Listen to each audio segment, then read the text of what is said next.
From the New York Times, it's The Headlines. I'm Tracy Mumford. Today's Tuesday, November 4th. Here's what we're covering.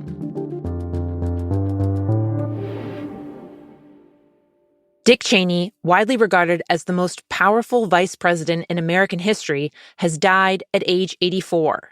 I started out in life to be an academic, and I got caught up in the political wars.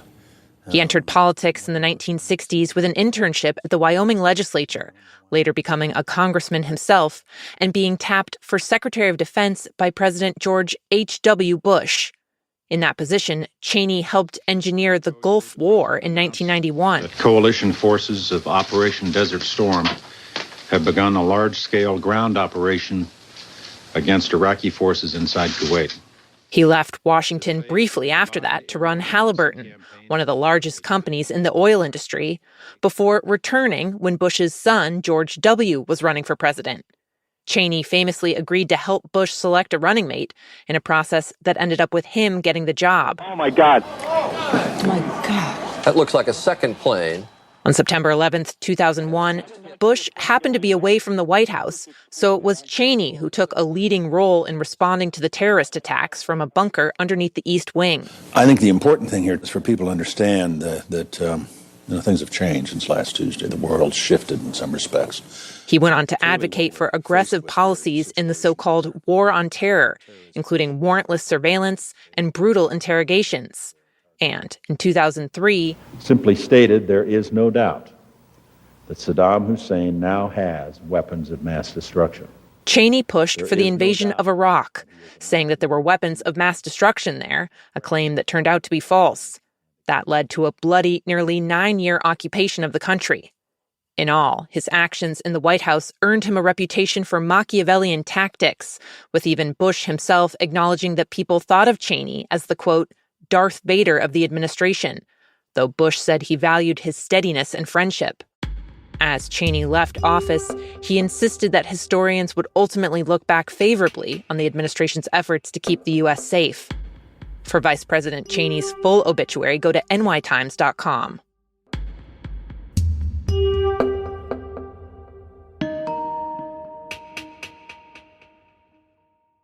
This week, President Trump is facing a series of major back-to-back tests of his power and influence, from the ballot box to the Supreme Court. First, today is Election Day across the U.S. We need a governor who will support the thousands of Virginia's families whose livelihoods have been disrupted because of DOGE and now this government shutdown. In governor's races in Virginia and New Jersey, Democrats have been trying to leverage some voters' anger over Trump's first 9 months in office into momentum for their party. So it'll be a test for the GOP and the candidates Trump has endorsed. He's backed Republicans in those governor's races. And just last night, he said he's supporting Andrew Cuomo for New York City mayor over the Democratic Socialist Zohran Mamdani, who has a significant lead. Next, at the Supreme Court tomorrow. What happens to your economic plan if the Supreme Court invalidates your tariffs? I think our country would be immeasurably hurt. The justices will hear arguments about whether the president's sweeping unilateral use of tariffs has been legal or not, a case Trump himself has framed as one of the most important in the history of the country. Legal experts say that the case is a complicated toss-up with thorny questions about the law, and that the justices seem clearly aware that however they decide, the president will take their ruling either as a personal victory or a blow. And in the third big test facing the president this week, the ongoing government shutdown is now on the brink of becoming the longest shutdown in American history. And while Trump has continued to frame the impasse on Capitol Hill as purely Democrats' fault, recent polling of registered voters shows that Trump and Republicans are getting much of the blame. 46% of people said they hold them responsible, compared to 37% who blame Democrats.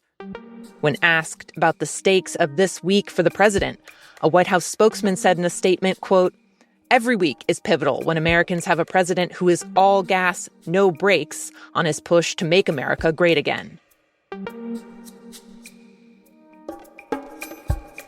Now, two more quick updates on the Trump administration. The funding for President Trump's $300 million White House ballroom is coming under scrutiny after the Times found that several donors' identities were not disclosed. The White House had promised transparency around the privately funded project and released a list of more than 36 individual and corporate donors last month. But the Times found that the administration had given some donors the option of staying anonymous. Some of those who opted for that included 2 healthcare companies that are pushing for changes to Medicare, and a major investor in TikTok who could benefit from a Trump-backed deal to keep the app running in the U.S. One Democratic senator has now sent letters to the incognito donors asking why they chose to stay anonymous when they gave the money, and raising questions about, quote, what promises may have been or may yet be made in exchange. And in Colorado, a video of a federal immigration agent putting a protester in a chokehold and throwing her to the ground has now sparked a state investigation that could pit local law enforcement against the federal government.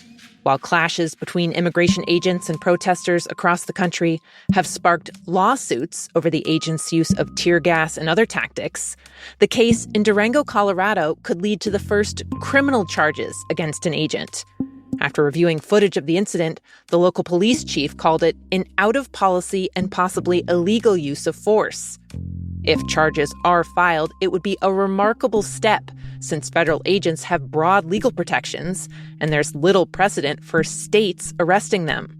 Customs and Border Patrol said in a statement that its agents are held to the, quote, highest professional standard and that the officer involved in the incident is under internal investigation.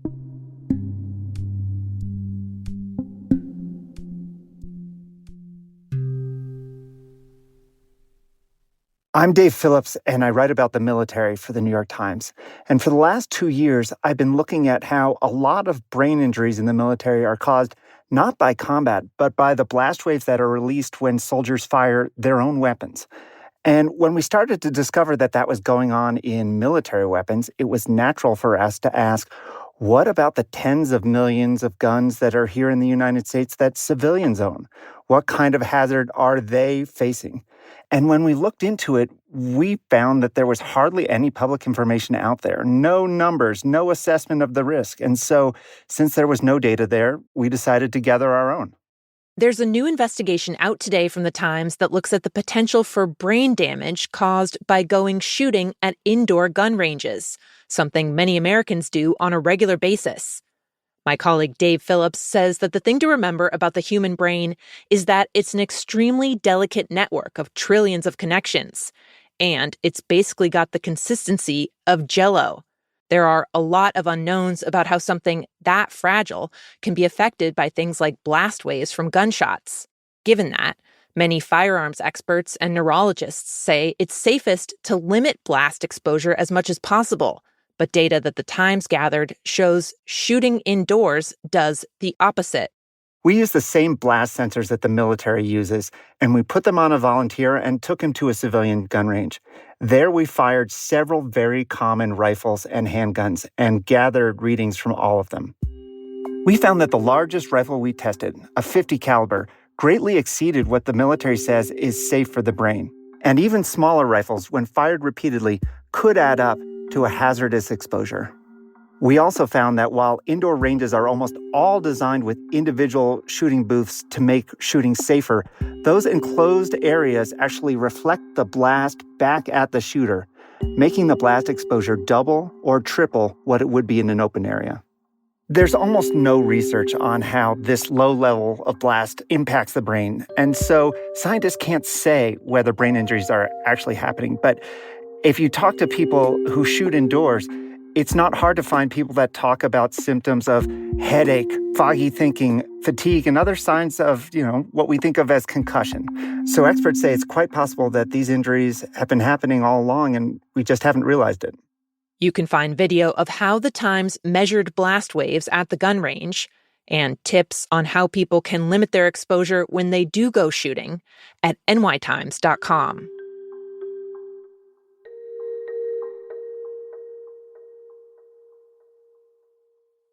And finally, killer whales versus great white sharks.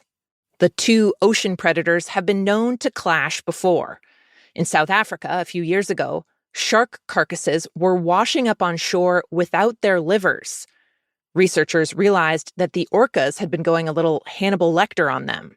Now, a new study out this week has documented the orcas taking on the sharks off the coast of Mexico. The killer whales are using a hunting technique that involves flipping the sharks upside down onto their backs. It puts the sharks in a kind of trance-like state where they're temporarily paralyzed, really cuts down on the biting. Then, the killer whales go for the liver, and just the liver. A marine ecologist told The Times that organ is full of calories, and it's really the only thing worth the orca's time, saying, quote, "It's sort of like they're going for the cheeseburger surrounded by a bunch of celery." As for why we're seeing this now, scientists think that climate change and warming oceans may be altering the creatures' territories and feeding habits, bringing them into contact with each other more and more often. The documented attacks have offered a counterpoint to great white sharks' reputation as invincible apex predators. The list of things that can take them down now has orcas on there, right underneath Richard Dreyfuss and co. Those are the headlines. Today on The Daily. Is there an account balance? I have 12 cents. The view from one of the places in the U.S. that relies the most on food stamps, which have now been delayed or cut back during the government shutdown. You can listen to that in the New York Times app or wherever you get your podcasts. I'm Tracy Mumford. We'll be back tomorrow.